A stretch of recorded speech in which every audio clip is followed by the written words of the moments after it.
Assalamualaikum warahmatullahi wabarakatuh. Waalaikumsalam warahmatullahi wabarakatuh. Kaifa halukunna bunda-bunda semuanya? Ana bi khair ustazah wa kaifa haluki ustazah?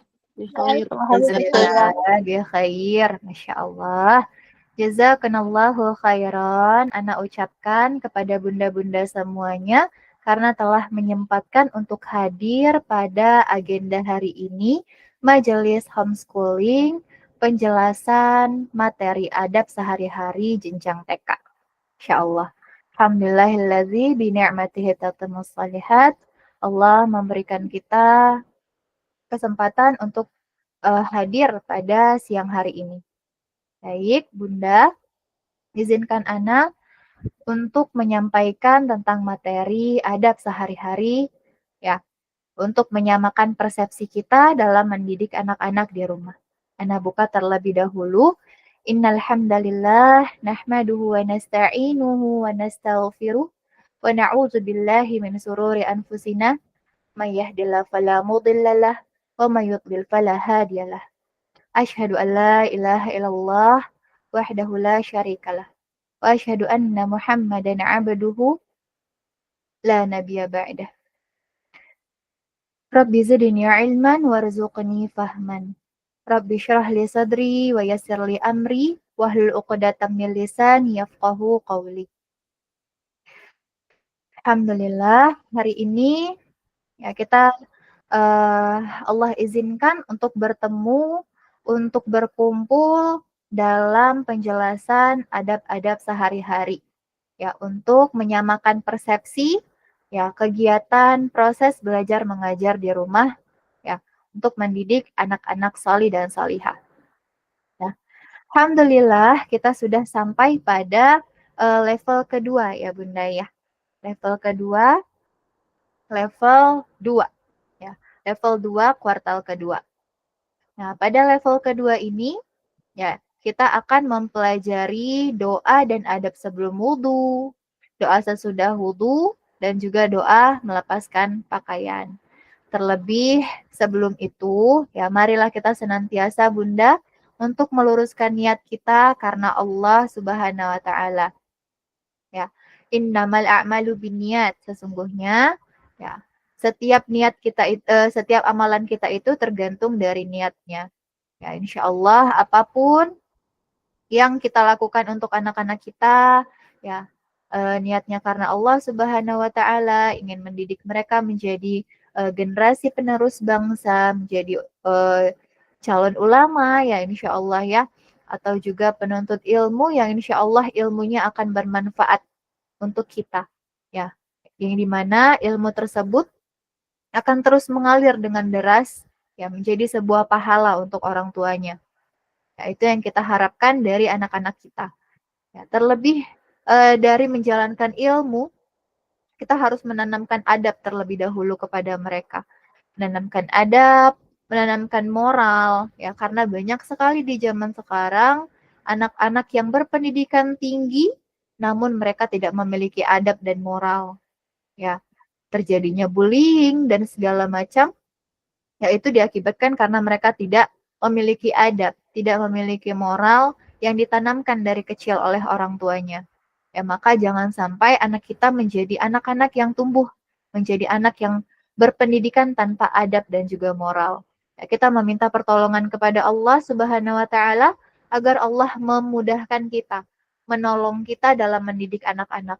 Karena Masya Allah ya Bunda ya, kita sekarang sedang berada di zaman fitnah yang dimana semuanya sangat berat ya, kita bahkan fitnah-fitnah itu bisa masuk ke dalam handphone kita ya, bisa masuk ke dalam rumah-rumah kita ya, kita tidak mengetahui anak kita sedang melakukan apa dan bagaimana caranya fitnah itu masuk ya, sekecil apapun ya fitnah itu akan selalu ada ya. Maka kita harus meminta pertolongan selalu kepada Allah Subhanahu wa taala agar Allah memampukan kita dalam mendidik anak-anak kita. Ya, kita memang bukan seorang ibu yang sempurna. Ya, bukan seorang malaikat ya Bunda ya. Namun kita harus terus berusaha untuk memperbaiki diri kita, ya, agar ilmu yang kita sampaikan juga tersampai dan terrealisasi untuk mereka. Ya, karena sejatinya madrasah pertama bagi anak-anak adalah kita, ya, ibunya. Ya, madrasah pertama bagi anak-anak adalah kita, ibunya. Ya, bagaimana mungkin kita bisa melahirkan generasi yang solih dan solihah, namun kita tidak bisa memperbaiki diri. Ya, kita memerintahkan anak untuk beradab, untuk mengamalkan doa, mengamalkan hadis, sedangkan kita sendiri tidak mampu untuk menjalankan apa yang kita perintahkan. Nah, maka dari itu, mari kita senantiasa untuk meluruskan niat karena Allah Subhanahu wa taala, bukan untuk berlomba-lomba apalagi ajang pamer kepada orang-orang bahwa anak saya bisa ini, anak saya bisa itu. Semuanya kita lakukan, kita luruskan niat kita hanya karena Allah. Kita mendidik anak kita untuk menjadikan mereka manusia yang berguna bagi dunia dan akhirat mereka. Dan juga bagi kita sendiri sebagai orang tuanya. Ya, untuk mendapatkan pahala jariah. Ketika kita sudah berada di liang lahat, ya merekalah yang meneruskan amal-amal tersebut. Ya, insya Allah dengan apa yang kita ajarkan kepada mereka akan menjadikan itu sebagai amalan yang tidak ada putus-putusnya meskipun kita sudah berada di dalam tanah. Ya, baik Bunda, kita masuk saja kepada materinya di level kedua. Saat ini anak solih dan solihah sedang menghafal doa sesudah wudhu. Mungkin ini terasa sangat panjang ya Bunda ya. Mungkin ada beberapa Bunda yang mengalami kesulitan karena Ananda susah menghafal Arab yang panjang atau Latin yang terlalu panjang ya. Nah, tidak mengapa Bunda dalam satu hari itu ya contoh doa sesudah wudhu ya. Misalkan kita kenalkan dulu saja dia kalimat tauhid. Asyhadu alla ilaha illallah dalam satu pekan itu. Terus diulangi asyhadu alla ilaha illallah sampai dia benar-benar hafal. Ya, kemudian artinya apa sih makna asyhadu alla ilaha illallah itu? Ya, terus di sounding dia tentang arti tersebut. Ya. Lalu begitu seterusnya ya.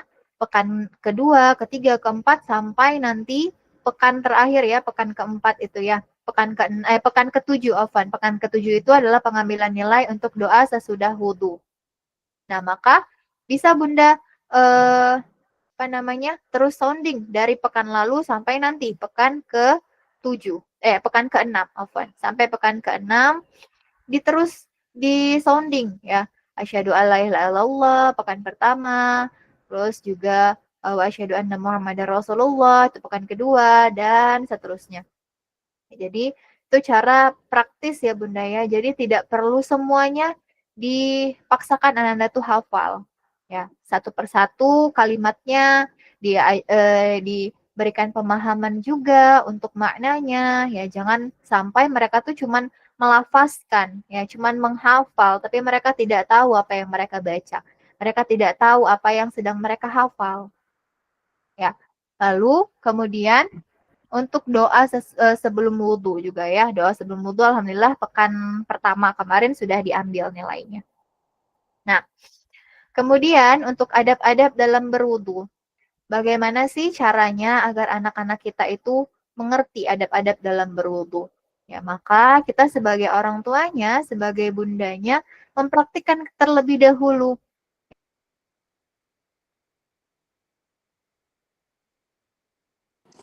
Afwan Ustazah, suaranya nggak ada.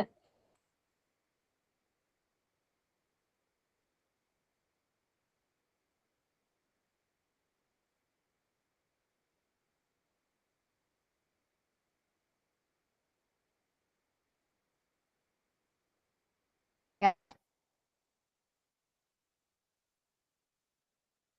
Di suara anak sekarang Bunda, terdengar jelas? Sudah terdengar Ustazah. Alhamdulillah. Baik.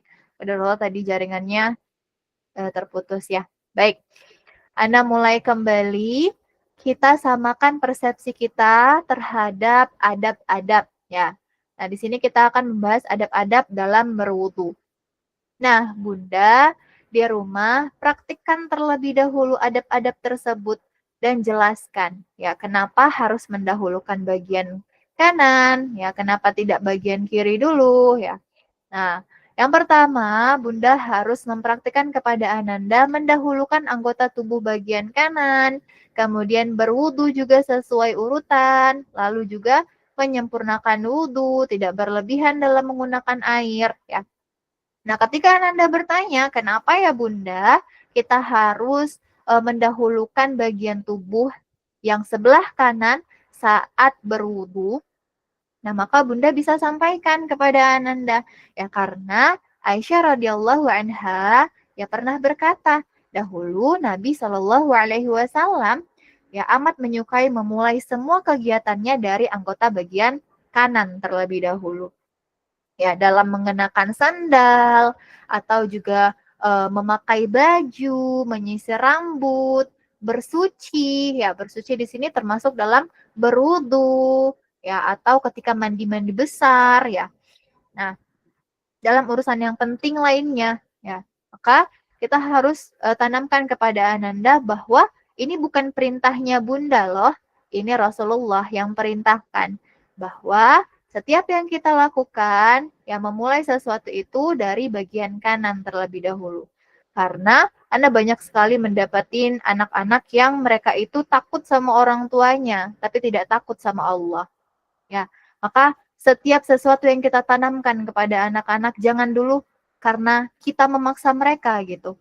Tanamkan kepada mereka, ini bukan Bunda yang suruh, nah ini bukan bukan ayah yang paksakan, bukan ayah yang perintahkan, tapi ini semua karena Allah. Allah yang perintahkan, Allah yang suruh, maka harus kita ikuti. Ya, jangan sampai anak kita itu tumbuh menjadi anak-anak yang takut kepada orang tua, namun tidak takut sama Tuhannya. Ya, mereka melakukan pekerjaan, melakukan perintah orang tuanya karena mereka takut diomelin, ya, takut takut diancam seperti itu ya. Tapi mereka nggak takut sama azabnya Allah. Mereka tidak takut akan semua yang Allah larang itu. Ya, jadi terlebih dahulu kita tanamkan kepada mereka bahwa yang amalan ini diperintahkan karena Allah yang perintahkan, karena Rasulullah yang suruh. Ya, seperti itu. Sebentar, ada yang mau masuk. Nah, baik, Masya Allah. Nah, lanjutkan Bunda. Kemudian, ya, adab-adab dalam berwudu. Kenapa ya kita harus berwudu sesuai dengan urutan yang sempurna? Nah, ketika ada anak yang bertanya seperti itu, maka kita bisa menjawab dan menyamakan persepsi kita. Ya, kenapa harus berwudu sesuai urutan? Nah, karena berwudu sesuai urutan yang disebutkan oleh Allah dalam surah Al-Maidah ayat 6. Ya. Nah, katanya sempurnakan, kata Allah dari Laqit bin Sabirah radhiyallahu anhu, dia berkata bahwa Rasulullah Shallallahu alaihi wasallam bersabda, sempurnakanlah wudumu. Sempurnakanlah wudu, selingilah sela-sela jarimu dan masukkan air ke dalam hidungmu dengan sungguh-sungguh, kecuali jika engkau dalam keadaan berpuasa. Ya. Sebentar, Bunda. Nah,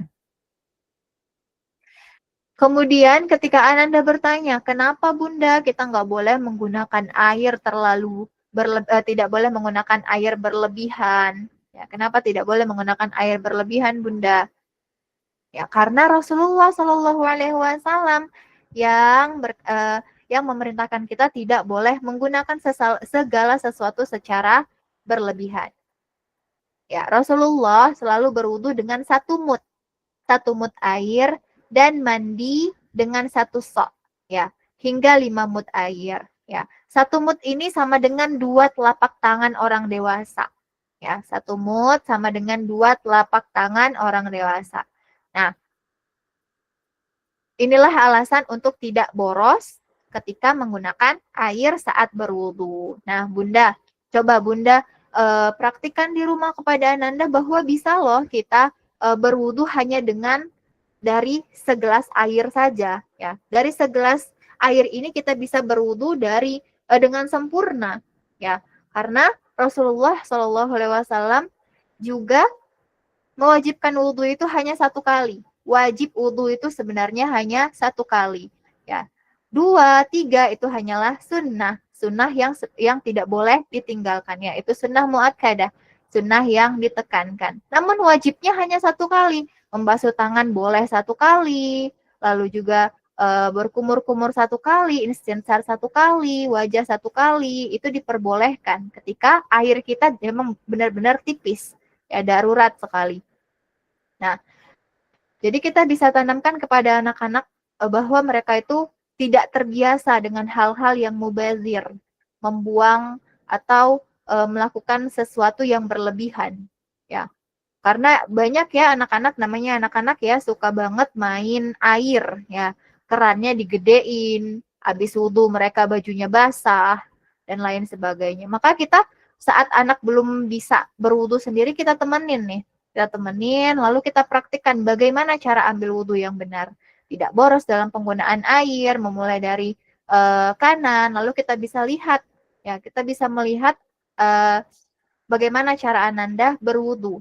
Kalau dia tidak sempurna, maka kita beritahu bagaimana cara mengambil wudhu yang benar dengan sempurna.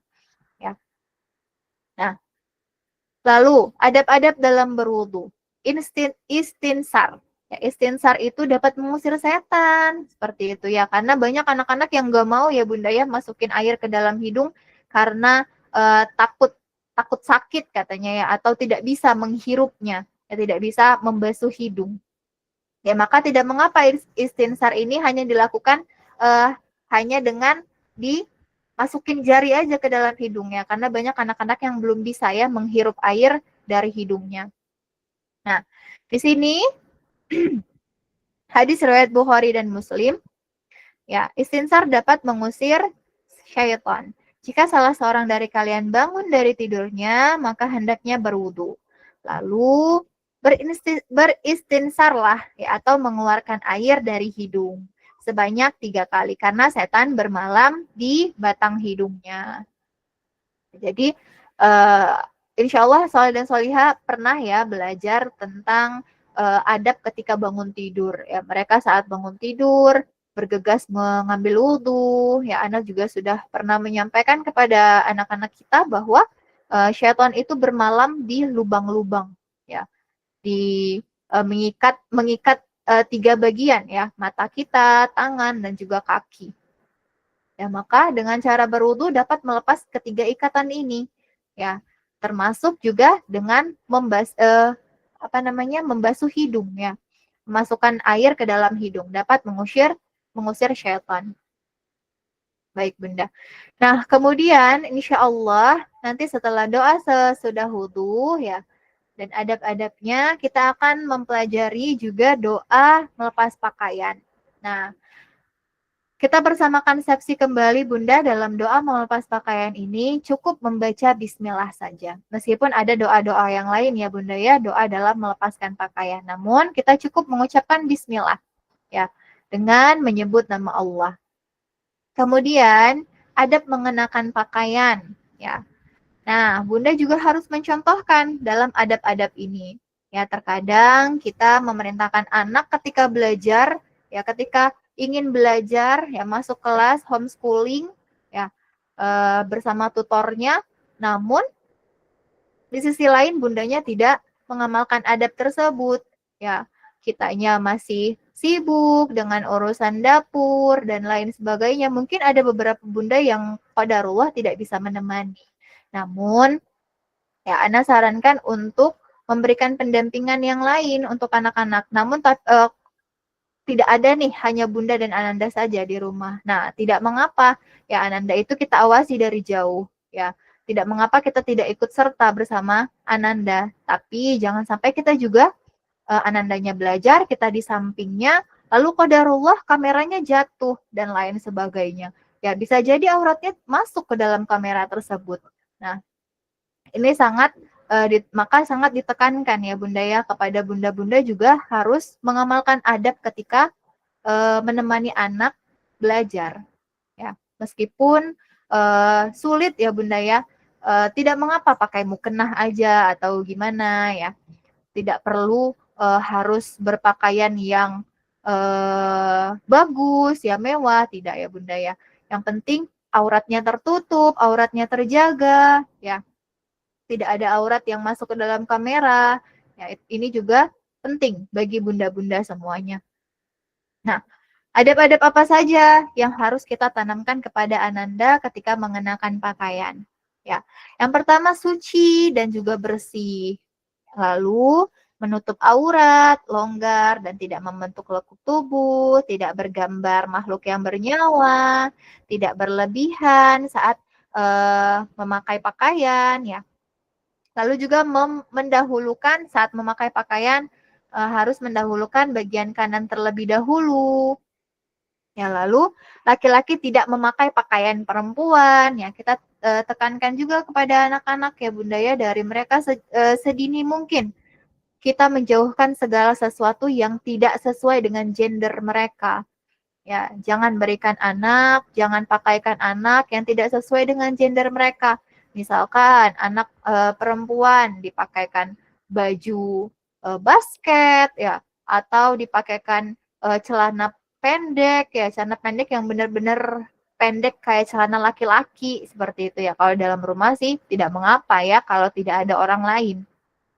Nah, lalu juga jangan membiasakan anak dari mainan-mainan juga ya Bunda yang tidak sesuai dengan gender mereka seperti itu. Karena dari hal-hal yang kecil seperti itu kita bisa membelokkan fitrahnya mereka gitu loh. Kita memberitahu bahwa mainan ini nggak apa-apa loh dimainin sama anak perempuan, misalkan mobil-mobilan gitu ya. Atau anak laki-laki boleh main boneka atau lain sebagainya. Ya, banyak juga anak laki-laki bajunya ada gambar-gambar makhluk bernyawa kayak gambar kelinci atau Pokemon dan lain sebagainya ya. Itu sebaiknya dihindari. Ya, kita mengajarkan kepada anak tidak boleh menggambar, namun kita menyediakan kepada mereka pakaian-pakaian yang ada gambarnya. Nah, itu juga bertolak belakang ya dengan pemikiran mereka. Kenapa sih Bunda nggak ngebolehin aku ngegambar, sedangkan pakaian ada gambarnya, buku gambar, aku ada gambarnya, terus buku-buku yang lain ada gambar makhluk bernyawa,nya dan lain sebagainya. Nah, kemudian kita samakan persepsi kembali Bunda, mengapa kita harus menggunakan doa-doa tersebut. Nah, mari kita tanamkan ini kepada Ananda, Solih dan Solihah ya Bunda ya. Doa sebelum dan sesudah berwudu. Nah, doa sebelum berwudu, hukum membaca bismillah di awal wudu itu wajib. Ya, bagi yang lupa membacanya di awal, hendaknya mengucapkan bismillah ketika dia ingat. Ya, meskipun di tengah-tengah. Namun, saat ambil wudhunya di dalam kamar mandi, maka tidak boleh dilafazkan. Cukup di dalam hati saja. Ya. La wudu'a liman lam yadhkur asmallahu alaih. Ya, tidak ada atau tidak sah wudhu bagi yang tidak menyebut nama Allah ketika berwudhu. Nah, kemudian doa sesudah wudhu. Dari Umar bin Khattab radhiyallahu anhu, Rasulullah shallallahu alaihi wasallam bersabda, tidaklah salah seorang di antara kalian berwudu dan menyempurnakan wudunya. Kemudian mengucapkan asyhadu an la ilaha illallah wahdahu la syarikalah wa asyhadu anna Muhammadan abduhu wa rasuluh. Ya. Nah, kemudian di dalam riwayat yang lain ya ada tambahan Allahumma ja'alni minat tawwabina wa ja'alni minal mutatahhirin. Ya. Dari pengetahuan Ana boleh cukup sampai syahadat saja ya, syahadatain ya, 2 kalimat syahadat saja. Asyhadu an la ilaha illallah wahdahu la syarikalah wa asyhadu anna Muhammadan abduhu wa rasuluh. Ya. Namun di sini kita samakan persepsi untuk menambahkan doa yang lainnya karena maknanya dan hadisnya adalah sahih ya Bunda ya. Hadisnya sahih dan bisa diamalkan. Ya. Kita tambahkan dengan Allahumma ja'alni minat tawwabina wa ja'alni minal mutatahhirin. Ya.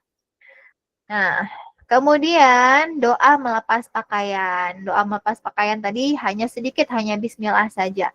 Nah, doa melepas pakaian ini apa saja sih manfaatnya, apa saja sih keuntungannya Bunda? Misalkan anandanya bertanya seperti itu ya.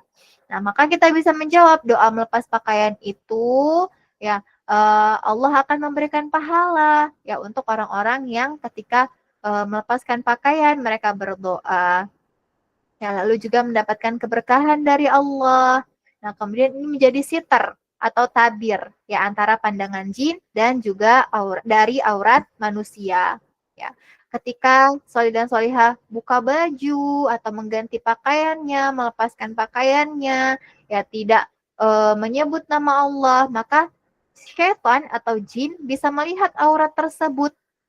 Ya, maka kita harus membaca doa sebelum melepaskan pakaian. Itu bisa Bunda sampaikan kepada Ananda dan ditanamkan ya kepada mereka agar mereka terus ingat. Ya, karena itu bukan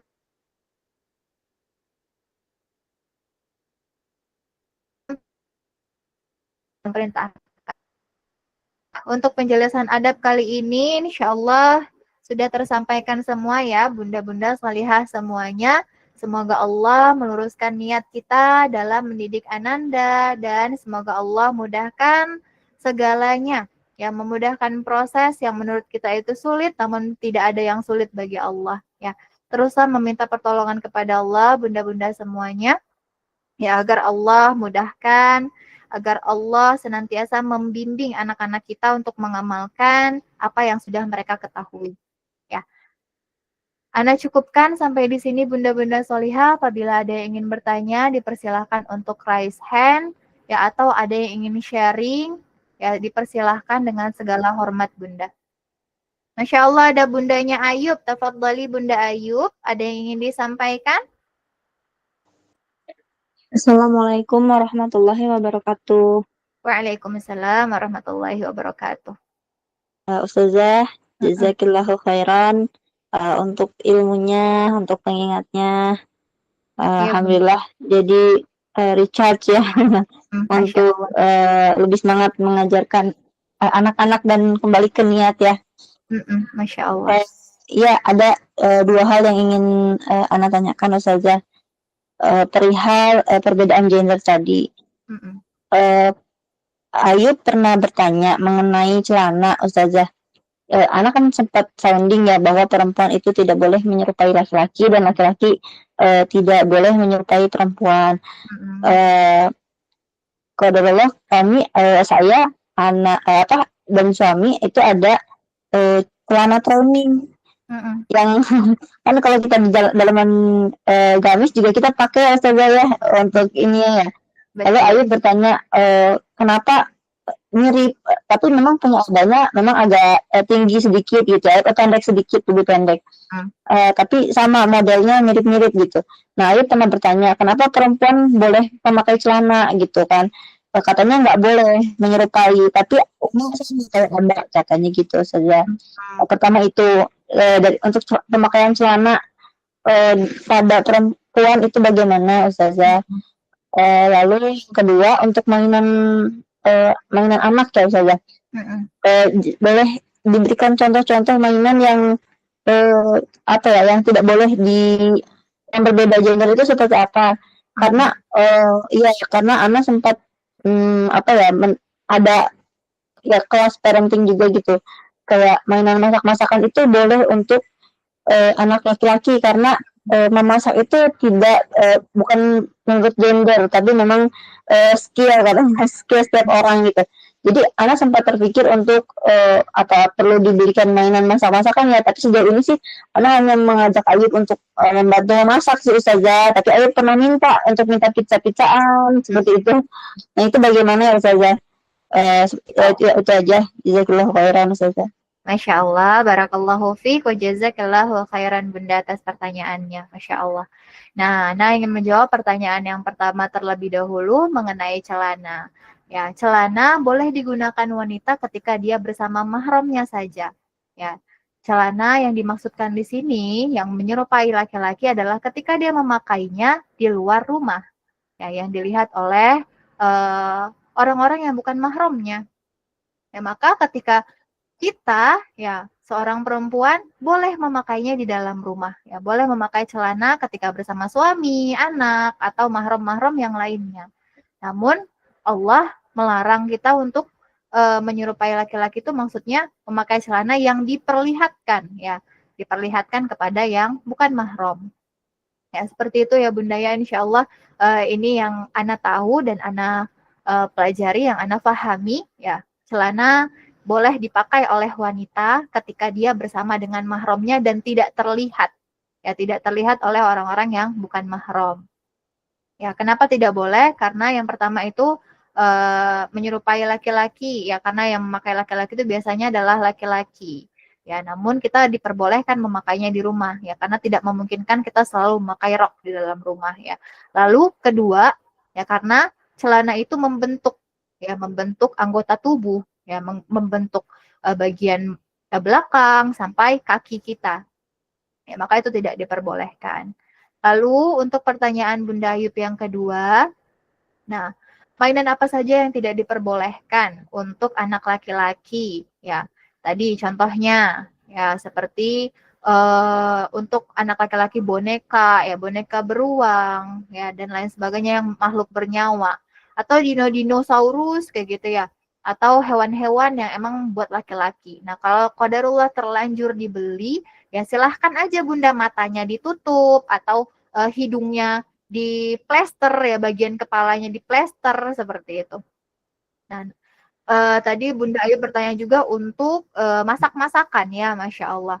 Nah, masak-masakan ini kita juga harus tanamkan kepada mereka ya bahwa masak-masakan ini untuk edukasi ya, untuk edukasi bahwa laki-laki juga bisa memasak karena bukan cuma tugas perempuan memasak ini gitu ya Bunda ya. Insya Allah kalau kita sudah tanamkan terlebih dahulu ya untuk life skill-nya mereka tidak mengapa.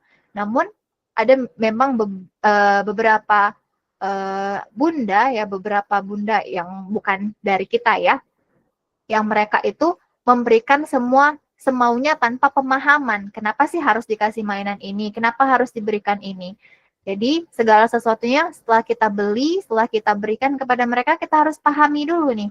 Kita harus berikan mereka pemahaman dulu agar mereka tuh ditanamkan atau dibekali ilmu tentang kenapa ya harus main ini, kenapa ya kita harus seperti ini dan seperti itu. Mungkin itu Bunda. Baik Ustazah, sudah cukup jelas. Jazakallahu khairan.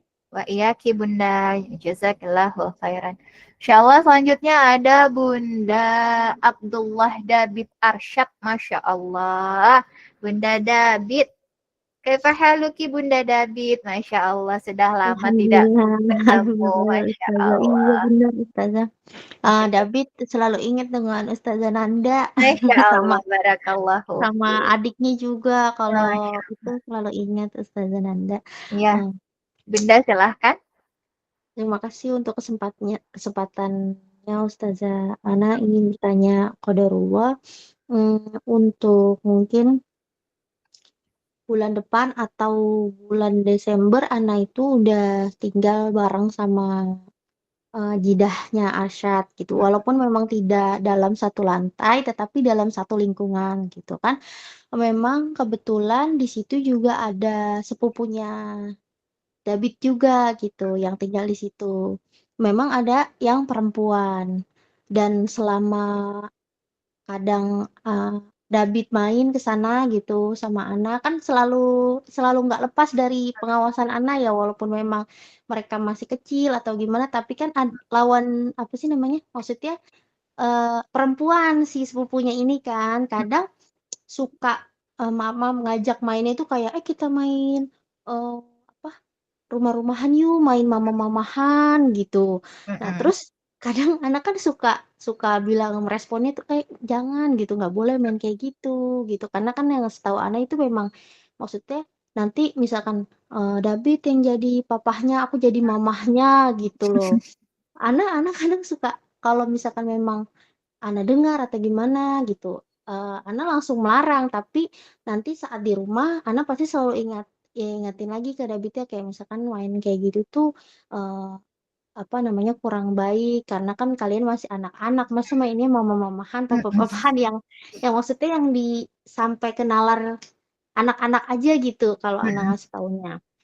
Nah, terkadang kayak maksudnya dari kayak sisi mungkin dari situ jidahnya atau dari orang tua si sepupunya itu kadang eh, apa ya kurang merespon atau misalkan Ana lagi keluar gitu sebentar atau Ana lagi nidurin adiknya David itu kadang mereka tuh tidak mengawasi itu kan Ustazah gitu dan Ana misalkan sudah pesan atau kadang suka Ana bilangin langsung kadang mereka pun suka lupa atau ya udahlah namanya juga anak-anak gitu selalu kayak gitu kadang malah Ana yang ditegur gitu ah namanya juga anak-anak mana ngerti gitu kan Iya, cuman kan kadang si David ini nalarnya tuh lebih lebih apa maksudnya lebih dari anak seusianya gitu kadang suka nanya emang kenapa kan cuma aku jadi papahnya ntar dia jadi mamahnya gitu gitu Ustazah gimana Masya ya Allah. Ustazah apalagi kan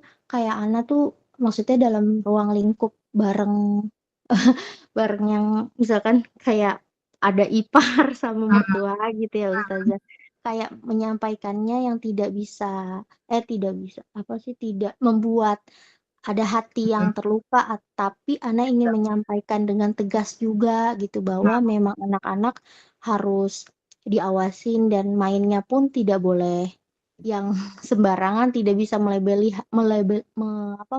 hanya ya udah masih anak-anak gitu apa-apa ya udah masih anak-anak gitu kan sama kayak misalkan kalau Ana larang pun jidahnya masih tetap ngasih kesempatan itu gitu jadi nggak satu frekuensi gitu Ana tuh kadang suka suka bingung untuk menerapkan adab di dalam lingkungan yang memang mungkin berbeda ya ininya apa latar belakangnya gitu Ustazah gimana ya Betul, Masya Allah. Masya Allah. ya Baik, Ustazah gimana gitu aja Barakallahu fiik. Masya Allah. Ya betul ya Bunda ya. Kadang kita juga agak kesulitan untuk mendidik anak-anak yang qadarullah kita satu atap dengan orang lain ya. Kita sudah menerapkan parenting A, ternyata orang yang lain juga melanggar ya. Jadi anak kebingungan harus mendengarkan siapa seperti itu. benar Ustazah Heeh, Masya Allah ya, qadarullah ya. Anda juga merasakan hal yang sama, qadarullah. Naam ya, Masya Allah. Nah, hal yang perlu kita lakukan adalah terus mensounding si anak Bunda. Nah, kita sounding terus ya, berikan pengarahan kepada dia, ya berikan pengarahan kepada anak kita, bahwa yang harus kamu dengar adalah orang tua. Ya, orang tua, ya taat dan patuh kepada orang tua, yaitu ayah dan bunda ya, yang intinya dulu. Allah yang perintahin nak, Allah yang suruh untuk dengar bunda, Allah yang suruh untuk taat sama bunda, ya ayah dan juga bunda. Ya, ketika anak merasa kebingungan, tanamkan itu dulu kepada mereka ya, bahwa mereka harus mendengarkan ayah dan bundanya terlebih dahulu. Namun kalau mereka punya apa namanya alasan-alasan yang lain, terus sonding saja Bunda. Kenapa alasan apa yang Bunda berikan kepada mereka kenapa tidak boleh melakukan hal itu? Ya, terus sonding mereka kenapa tidak boleh bermain seperti ini, tidak boleh melakukan hal yang ini, kenapa harus seperti ini dan gitu ya Bunda ya. Jadi terus aja sounding apapun yang Bunda ketahui, ya apapun yang Bunda ingin didik, ingin Bunda tanam kepada Ananda. Ya, jangan biarkan orang lain mengambil alih, ya mengambil alih peran tersebut. Ya, kita juga sebagai orang tua ya, Anda merasakan memang sangat sulit sekali mendidik anak yang memiliki apa ya namanya, ada orang lain di sana gitu ya. Jadi kita tidak bisa apa mengasuh mereka atau mendidik mereka secara penuh ya karena kita juga mungkin bekerja ya meninggalkan anak jadi harus menitipkannya kepada orang lain yang dimana mungkin hal-hal yang kita larang dilakukan oleh orang yang mengasuh tersebut dan lain sebagainya itu memang sangat sulit Bunda. Nah setelah itu setelah kita menitipkan dia ya harus kita sounding lagi apa aja yang dia lakukan tadi buat anak itu terbuka sama kita ya. Buat anak merasa kita adalah tempatnya untuk berpulang, ya tempatnya untuk mengeluarkan segala keluh kesahnya. Ya, jadikan kita adalah rumah terbaik bagi dia. Ya, Bunda harus sering sounding, dabit ya. Kenapa tidak boleh main mama-mamahan, papa-papahan tadi ya? Karena memang usianya tidak cukup ya, tidak sesuai dengan dengan dabit seperti itu. Ya mungkin itu saja kali dari Ana ya Bunda ya. Karena Ana belum punya pemahaman yang cukup luas bagaimana cara agar anak itu hanya mendengarkan parenting kita saja ya. Kita sebagai orang tua harus belajar lebih bijak lagi mungkin Bunda. Seperti itu Bunda. Ya, nah, Ustazah, syukran jazakillah khairan atas masukannya. Insyaallah mungkin anak juga harus lebih bijak lagi ya. Jadi Insya Allah ya Bunda. ada hati juga yang harus kita jaga ya, Iya, seperti betul mertua Bunda. gitu. Betul, heeh. Semoga Allah mudahkan ya Bunda ya. Barakallah. Amin, ya Allah. Masya Allah. Mungkin satu pertanyaan lagi dari Bunda Mai. Bunda Mai, siapa nih? Bunda Meigyu 99. Oh, bukan. Oke, Masya Allah. Baik, Bunda, jazakumullahu khairan atas waktunya.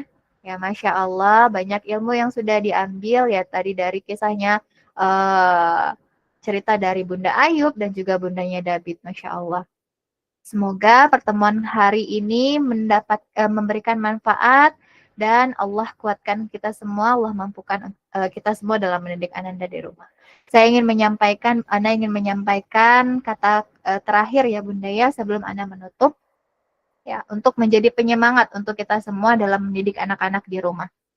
Ya, Alhamdulillahirrabbilalamin, segala puji hanya milik Allah yang telah mempertemukan kita dalam majelis ilmu yang penuh berkah ini. Bunda-bunda salihah yang dirahmati Allah, sungguh mulia peran bunda-bunda semuanya yang sedang Bunda emban menjadi madrasah pertama bagi Ananda. Ketahuilah Bunda, adab seorang anak tidak terlahir begitu saja. Ia tumbuh dari keteladanan, kelembutan, dan kesabaran seorang ibu. Ya, dari tutur lembut Bunda, Ananda belajar berbicara dengan santun. Dari sikap Bunda, Ananda belajar meneladani kebaikan. Dan dari doa yang Bunda panjatkan. Ananda belajar menggantungkan harapannya hanya kepada Allah. Masya Allah, setiap senyum, setiap nasihat, bahkan setiap air mata yang Bunda teteskan dalam mendidik Ananda, semuanya bernilai ibadah di sisi Allah. Jangan pernah merasa lelah Bunda, karena di balik setiap ujian dan kesulitan, Allah sedang mendidik hati Bunda agar semakin sabar dan kuat. Teruslah berjuang dengan cinta karena dari tangan Bunda akan terlahir generasi yang beradab, berilmu dan juga bertakwa. Semoga Allah Subhanahu wa taala menguatkan langkah Bunda dalam mendidik, memberkahi setiap usaha, melembutkan hati Ananda dalam menaati dan menjadikan keluarga Bunda sebagai taman yang dipenuhi cinta, ilmu dan adab yang indah. Barakallahu fikunna bunda-bunda solihah semuanya. Semoga Allah menjaga keluarga kita dalam ketaatan dan menjadikan anak-anak kita penerus dakwah yang beradab dan berakhlak mulia. Sekali lagi, ana ucapkan akhiru da'wana jazakunallahu khairan. Kita akhiri dengan nakhtatim bidu'a kafaratil majlis. Subhanakallahumma wa bihamdika asyhadu an la ilaha illa anta astaghfiruka wa atubu ilaih. Barakallahu fikunna. Assalamualaikum warahmatullahi wabarakatuh. Waalaikumsalam warahmatullahi wabarakatuh. Warahmatullahi Jazakallah wabarakatuh. khairan Ustazah. Waalaikumsalam warahmatullahi wabarakatuh. Karena itu tutup ya Bunda. Nah, Assalamualaikum warahmatullahi wabarakatuh. Waalaikumsalam.